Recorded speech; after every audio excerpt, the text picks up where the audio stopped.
Bonjour, bonjour à toutes et à tous et bienvenue dans votre magazine hebdomadaire de l'économie africaine. À suivre dans ce numéro, protection de la flore et au Cameroun, défense du patrimoine forestier des populations. Quels impacts sur l'exploitation abusive des forêts? On va s'intéresser dans ce numéro principalement à la forêt des Baux et les divergences autour de sa gestion. Ce sera en seconde partie avec l'analyste social Yam Timba. Mais tout d'abord, regardons cette incursion sur cette vaste étendue arborée de près de 1400 km² à cheval entre les régions du littoral et du centre. Les actions jusqu'ici menées, notamment celles du gouvernement et les divergences enregistrées au niveau local. 1400 km² au cœur de nombreuses divergences. Depuis de longues années, la forêt des Baux, à cheval entre les départements d'Unkam et la Sanaga-Maritime d'une part, et celui du Mbam et Inubu d'autre part, est au centre de plusieurs intérêts. Les populations déplacées, les Banènes, qui souhaitent retourner dans leur village et conserver leurs droits coutumiers, et l'État qui voudrait y créer des zones agro-industrielles et autres parcs nationaux. Un parc de plus de 141 000 hectares dont le dossier n'aura pas connu l'aboutissement espéré par le ministère des Forêts et de la Faune. Nous sommes alors entre 2006 et 2012. Raison, la non-adhésion d'une grande partie de la population à ce projet de création du parc. Vient ensuite le classement des Baux comme domaine privé de l'État, 68 385 hectares, suivi de la création d'une unité forestière d'aménagement, un projet également combattu par la population qui en obtient l'annulation suite à un décret du Premier ministre le 14 juillet 2020, annulé à son tour par un autre décret en 2023 qui classe à nouveau cet espace dans le domaine privé de l'État. Des entreprises comme Sex Transbois sont alors autorisées à y mener des activités d'exploitation forestière, des projets qui, pour le gouvernement, permettront de créer des emplois et en faire bénéficier les populations et autres communautés riveraines. 2,7 milliards de francs CFA en 10 ans, au titre de redevances forestières annuelles. Des arguments balayés une fois encore par une majeure partie des populations réunies au sein des associations comme Mounen, Retour aux sources, qui explique n'avoir eu jusqu'ici aucune retombée tant financière que sur le plan du développement local. Et aujourd'hui, les autochtones réclament toujours 680 000 hectares de forêt qui ne leur ont jusqu'ici pas été restitués. Ils en appellent à l'arbitrage de l'État. À présent, cet entretien avec l'analyste social Yam Timba et on se retrouve juste après.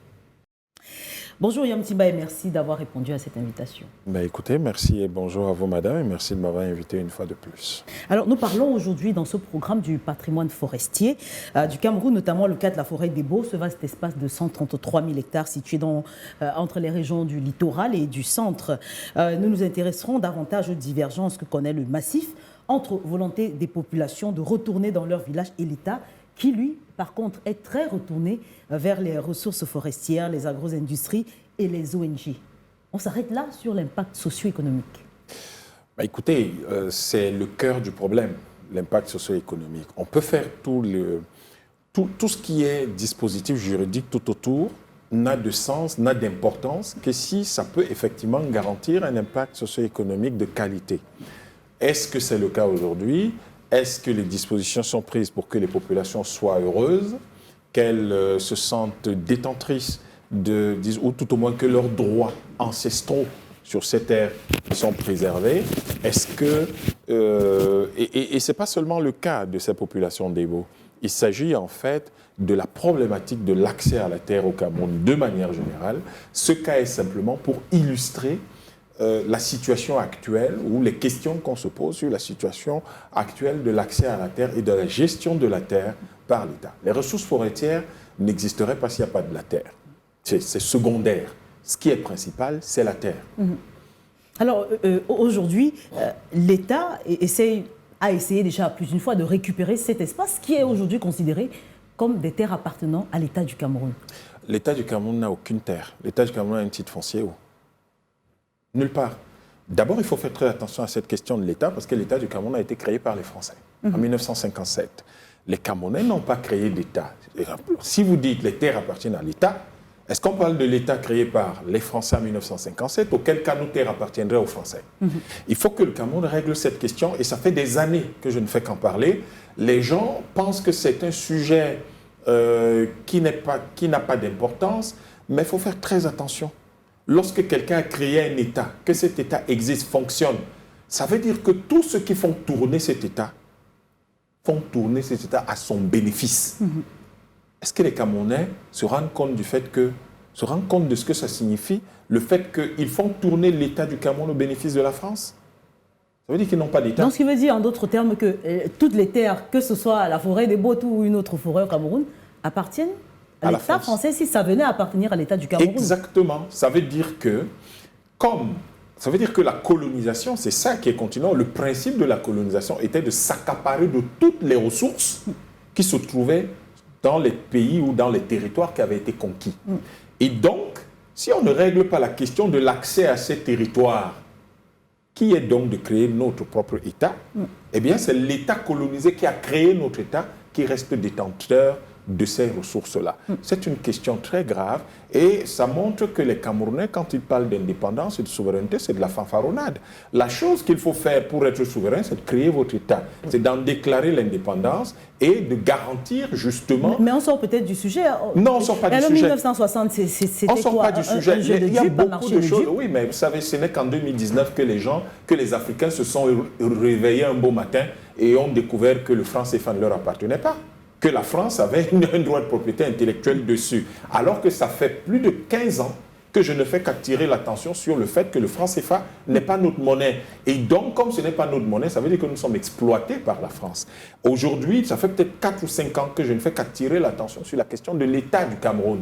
Alors, personne ne veut réagir. Les gens trouvent qu'ils bavardent beaucoup. Mais il faut faire attention. Cela veut dire quoi? Cela veut dire que en réalité, dans le contexte colonial, lorsqu'un État vient coloniser un autre et prend possession des territoires, il crée ce qu'on appelle un transfert de richesses et de ressources. Donc, le transfert de ressources de ces populations auxquelles cette ressource appartenait depuis des temps immémoriaux, du fait de leurs ancêtres, de leur présence ancestrale sur ces terres-là, eh bien, cette terre désormais appartient au colon. Le colon décide que cette terre lui appartient. C'est exactement ce que l'État du Cameroun fait. Il décide que les terres lui appartiennent, il en dispose comme il veut. Et ça veut dire qu'on ne respecte aucun de vos droits ancestraux. La colonisation, en fait, vous défait de tous vos droits ancestraux. Et l'État du Cameroun fonctionne sur ce modèle-là. Voilà la raison pour laquelle des fonctionnaires, des membres du gouvernement peuvent décider dans leur bureau qu'il y a 68 000 ou 70 000 hectares de terre quelque part au Cameroun, et on en donne une concession forestière à tel, on en donne une concession minière à tel, on en donne une concession de je ne sais quoi à tel, sans demander le moindre avis de ceux qui ont des droits ancestraux sur ces terres. Ça ne s'appelle pas de la gestion d'un État, ça s'appelle de la colonisation. Et c'est ça, la poursuite de la colonisation, qu'on appelle dans le néocolonialisme aujourd'hui, il faut mettre fin à ça. La forêt des Baux est simplement illustrative de ce qui se passe et de ce qu'il ne faudrait pas faire. Mais on a quand même entre 2006 et 2012, M. Ntimba, l'État du Cameroun qui a tenté d'y créer un parc national de plus de 141 000 hectares. Le dit dossier n'a pas connu l'aboutissement, notamment avec le refus des populations. On a quand même un combat que mènent les populations qui aujourd'hui essaient de rentrer dans leurs droits. Dans mon dernier livre que vous connaissez, Pot Bokibon, je traite abondamment de la question de la terre. Mon point de vue est de postuler que si nous voulons, nous déclarer nous voulons avoir un État normal, il y a une date dans l'histoire où on a fait le Cameroun. Parce qu'il ne faut pas se leurrer, madame. Il y a exactement 150 ans, le Cameroun, ça n'existait pas. Ça n'existait pas. Le Cameroun, dans sa configuration, les premières frontières de ce qu'on va appeler le Cameroun dans l'histoire, le Néo-Cameroun, c'était en 1905, sous les Allemands. Donc, à cette période-là, si on revient en 1905, et c'est le bon repère, le seul bon repère qu'on a dans l'histoire, si on revient à cette période, on sait exactement à qui appartiennent quelles terres. 1905. Ce sont les Suisses qui ont fait ce travail pour le compte des Allemands. Donc les deux pays qui connaissent très bien quelles sont les populations qui occupaient quelle terre ou qui pouvaient prétendre à quelle terre à l'époque, sont les Suisses, il faut aller fouiller dans leurs archives, et ce sont les Allemands, il faut aller fouiller dans leurs archives. Ce travail doit être fait et on sait donc à qui appartient cette population. Du coup, si nous voulons dire que nous sommes des Africains, nous connaissons le mode d'accès à la terre. Le mode d'accès à la terre, c'est la mise à disposition. Ce n'est pas du tout les décrets. Ce n'est pas des décrets. Un décret, lorsqu'on crée les UFA, les mines, toutes ces choses, on fait ce qu'on appelle une déclaration d'utilité publique. Or, où on fait une expropriation. On parle d'un parc national qui ne peut pas en aucun cas être considéré. Non, pas du tout. On n'a pas à faire ça. L'État n'a pas à faire ça. Quand vous créez un parc national quelque part, il y a des gens que vous dépossédez de leurs ressources. Ils vont vivre de quoi? Après, ils vivent de quoi? Du nom selon lequel il y a un parc. C'est ça qui va leur donner à manger? C'est ça qui protège leurs droits ancestraux? L'État n'a pas à faire ça. Ce que l'État a à faire, c'est de discuter avec, d'abord de reconnaître la propriété ancestrale de ces terres à ces gens-là. J'insiste sur le terme, la propriété ancestrale de ces terres-là. Et dès que cette propriété ancestrale est reconnue, l'État discute avec ces gens de son projet de création d'un parc national et vous voyez que ça devient plus compliqué parce que quand l'État, dans le système actuel, l'État crée et ne se soucie pas de comment vous vivez, ne se soucie pas de comment les populations gagnent leur vie, de comment les populations exploitent leurs ressources naturelles, de quel est l'apport de cette terre-là à la vie, à l'économie de ces populations-là. Quand bien même, et pire, quand c'est des populations qui avaient été déplacées de force, le premier travail que l'État doit faire, la première chose que l'État doit faire, parce que l'État est un instrument de justice, est un instrument d'éthique. Éthique, en grec, ça veut dire mise en ordre. Donc l'État met de l'ordre, et c'est l'ordre qui apporte la justice. L'État étant un instrument d'ordre et de justice, la première chose, c'est de restituer ce qui a été arraché. Et donc, vous restaurez les droits ancestraux. Je suis d'accord là-dessus avec le Conseil national des chefs traditionnels qui estime qu'il faut reconnaître la propriété ancestrale. Ils le disent avec un autre terme, sous une autre forme. Mais moi, je pense que ça se résume en propriété ancestrale. Reconnaître que les terres appartiennent à telle communauté, à tel peuple, etc. À partir de là, l'État vient et dit, nous voudrions créer un parc ici pour protéger ça, parce que dans le cadre de la vie commune, ça permettra ceci, ceci, ceci. Est-ce que vous pourriez nous mettre cette terre ou une partie de cette terre à disposition? Évidemment. À ce moment, les gens vont discuter dans leur communauté et mettre peut-être une partie de la terre. Mais ce n'est pas de la terre qui est aliénée. Ça veut dire que ça reste leur propriété, mais c'est mis à disposition pour le parc. Donc, cette protection de cette ressource, ou si vous voulez, cette protection de la forêt ou des ressources naturelles, participe d'une coaction entre l'État et le peuple. Et ça, c'est une originalité managériale qui va faire que le peuple se sentira impliqué. C'est ça qu'on appelle l'inclusion. C'est ça qu'on appelle la participation populaire. C'est ça qu'on appelle rapprocher les administrations des administrés. Mais vous n'allez pas avoir des concepts creux et faire exactement le contraire. Vous comportez exactement comme les colons quand ils étaient ici. Donc, il faut restaurer, et ça, je crois qu'il y a des populations dans la Damawa qui sont dans la même situation, des populations à l'est, dans le sud-ouest, dans le Mbam, dans d'autres régions du Cameroun, comme toutes ces populations auxquelles on a forcé, pour lesquelles on a arraché les terres pour faire du coton, ou pour faire du riz, ou pour faire plein de choses à gauche et à droite, ou pour faire des mines. Il faut d'abord leur reconnaître leur propriété ancestrale sur ces terres, non seulement reconnaître ça et émettre des actes qui le leur reconnaissent officiellement, et ensuite, donc maintenant, discuter avec sa population pour la mise à disposition. Vous voyez que là, on est dans la paix. On construit la paix. Parce que les populations ne vont plus... Mais ils vont ne leur donner aucune raison de s'énerver, de protester, puisque leur chose leur appartient et vous vous entendez avec elles sur comment il faut faire. Chaque fois que vous prenez la terre des gens et que cette terre, vous l'utilisez dans le cadre d'un État comme le nôtre aujourd'hui, pour que des gens qui viennent d'ailleurs viennent exploiter cette terre-là, vous êtes en train de faire et repartir avec les ressources, vous êtes en train de faire ce qu'on appelle un transfert de richesse. C'est-à-dire que vous prenez à ceux-ci, vous donnez à ceux-là, vous appauvrissez ceux-ci, vous enrichissez ceux-là. Un État ne peut pas fonctionner comme ça. Un État ne peut pas appauvrir certains, enrichir certains. Pas du tout.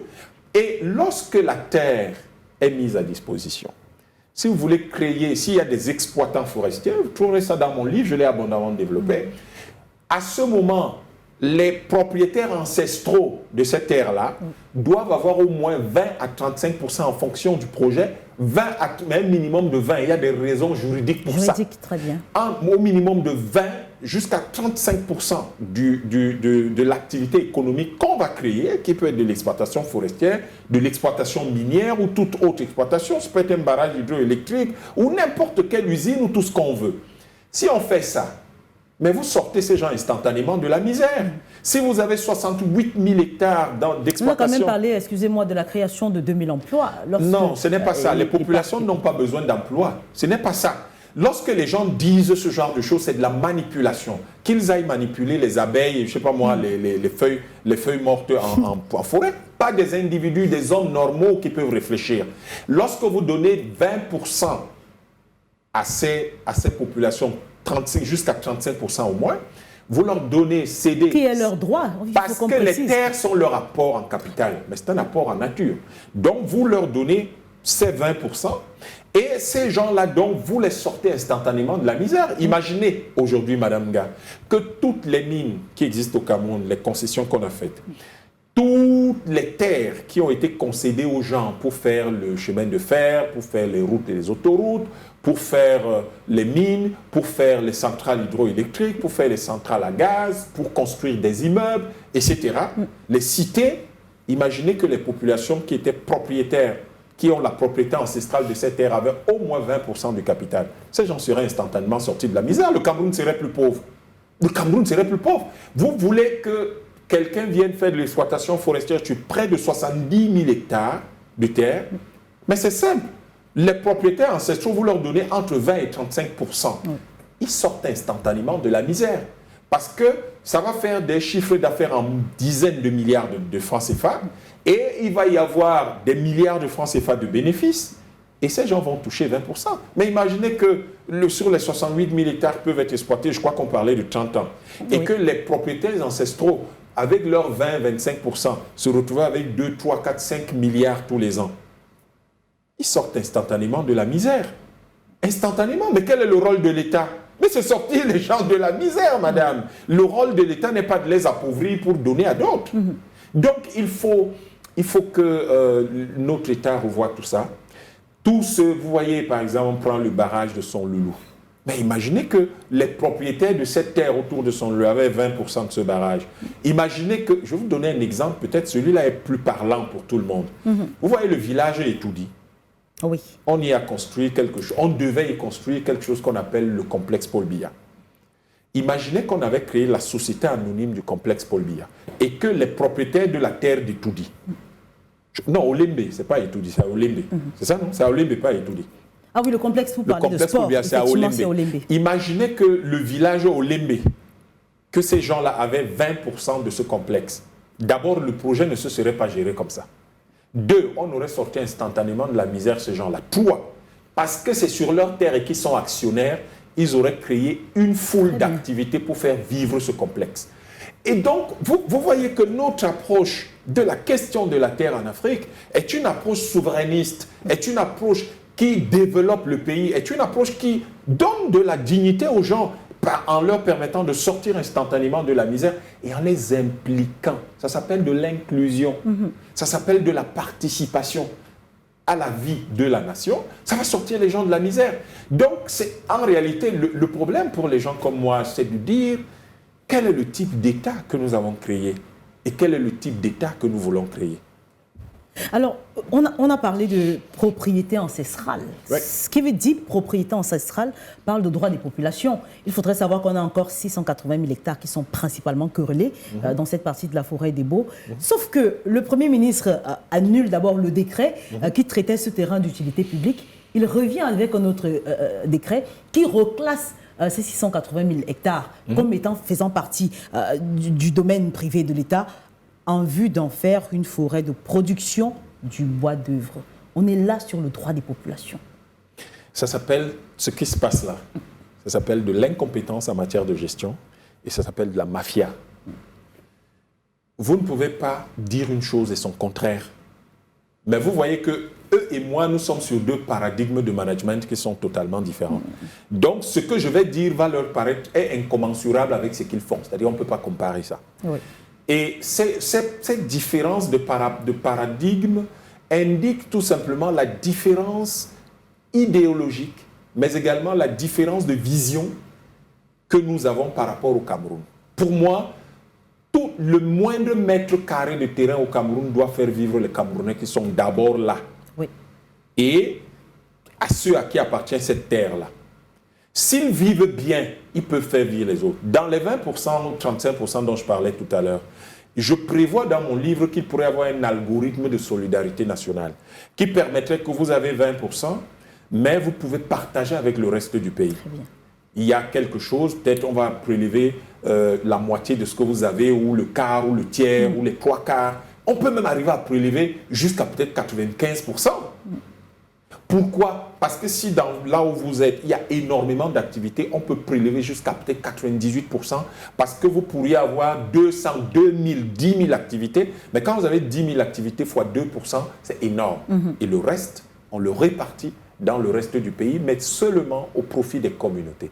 Et c'est ça qui permet de créer, par exemple, un fonds national de développement, d'investissement, un fonds souverain d'investissement, qui n'est pas un fonds souverain qui appartient à l'État, parce que ces prélèvements vont appartenir à ces gens-là, à ces communautés, à ces peuples-là. Et ce sont les peuples qui seront donc propriétaires de ce fonds-là et qui vont pouvoir investir ailleurs. Vous voyez que vous créez même, ils parlent du vivre ensemble, mais on ne voit pas ce qu'ils font. Vous parlez là, c'est-à-dire que ce que je viens de dire là, c'est ça le vivre ensemble. Vous avez les forêts chez vous. Un autre a le port chez lui. L'autre a une mine chez lui. Tel autre, le train passe chez lui. L'autre a une centrale hydroélectrique chez lui. Un autre a, je ne sais pas moi, comment on appelle ça, une exploitation agricole, etc., etc. Mais on met tout ça ensemble dans un fonds national. Mais c'est chacun qui a ses parts. Très bien. Et on met ça, et c'est ça qui permet de développer partout. Ça permet à l'État du Cameroun qui cherche l'argent partout, en perdant un temps fou, dans une incompétence incroyable, on s'endette à gauche et à droite. Mais c'est ça qui permet à l'État du Cameroun d'avoir les fameuses ressources longues. Imaginez toutes les sociétés d'exploitation forestière qu'il y a dans ce pays, et que les propriétaires ancestraux de ces terres avaient 20%. Ça représenterait quoi? Ça permettrait, aujourd'hui on pense que c'est un secteur qui représente plusieurs centaines de milliards de francs CFA, et plusieurs dizaines de milliards de francs CFA de bénéfices nets. Mais vous imaginez, supposons que ces gens-là gagnaient tous 30 milliards seulement, ce qui est faux, de bénéfices, et que les propriétaires ancestraux du Cameroun avaient 6 milliards.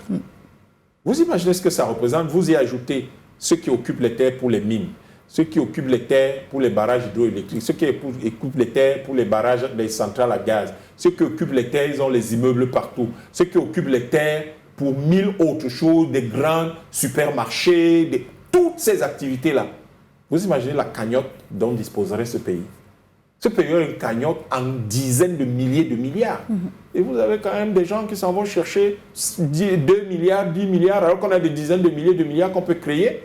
C'est la différence de vision entre ceux qui dirigent ce pays et quelqu'un comme moi. Mais quelqu'un comme moi qui leur dit, écoutez, on peut faire mieux. Voici mes propositions, mais ils ne les lisent pas. Et la question forestière particulière, c'est justement de préserver les droits ancestraux de nos populations. Parce qu'en fait, si nous voulons créer ce qu'on appelle l'indépendance et la souveraineté de notre pays, ça ne peut pas être fondé sur des déclarations vaseuses, éthérées, qui sont aériennes sur le fait d'un État conçu par les Français selon le modèle français et le modèle anglais, conçu par les Anglais. On prend tout ça, on ne sait même pas très bien comment faire la synthèse, et on décide de priver nos populations de la base de leur développement économique, de leurs ressources, de leur... C'est pas possible. Mais le ministre des Forêts et de la Faune, Jules Ndongo, l'a quand même reconnu. Il parle de ce contraste énorme entre les richesses et l'extrême pauvreté dans laquelle vivent aujourd'hui les populations. Mais il déclare surtout que cette situation est le fait des dérapages de la gouvernance locale qu'il faudrait corriger. Est-ce que l'on n'a pas un peu affaire aux collectivités territoriales décentralisées qui auraient peut-être dû gérer le problème? Il manque de sérieux. Ce n'est pas la gouvernance locale qui a pris les arrêtés. faut que nos ministres soient quand même sérieux. Ce n'est pas la gouvernance locale qui a pris l'arrêté. C'est la gouvernance nationale. Ce n'est pas la gouvernance locale qui a classé la forêt et l'a déclassée pour la reclasser, pour la déclasser on ne sait pas combien de fois. Ce n'est pas du tout la gouvernance locale qui a donné un agrément à un exploitant forestier. Il ne faut pas dire ce genre de choses. C'est à la limite, c'est désagréable dans tous les cas. Il ne faut pas qu'un ministre dise ça. Un ministre, c'est un type important. Et un type important ne descend pas à ce niveau de légèreté. Ce qu'il faut changer, ce n'est pas la gouvernance locale. Ce qu'il faut changer, c'est l'État du Cameroun. Son organisation qui est totalement anachronique, inadaptée aux besoins des Camerounais, incapable. Incapable, pas dans le sens qu'il ne le fait pas, mais dans le sens qu'il ne peut pas le faire. Incapable de tel qu'il est structuré et tel qu'il fonctionne, ce gouvernement, cet État, c'est incapable de régler les problèmes économiques et les problèmes que vivre impose aux Camerounais. Donc, ce n'est pas un problème de gouvernance locale, c'est un problème de gestion nationale qui est mal organisé.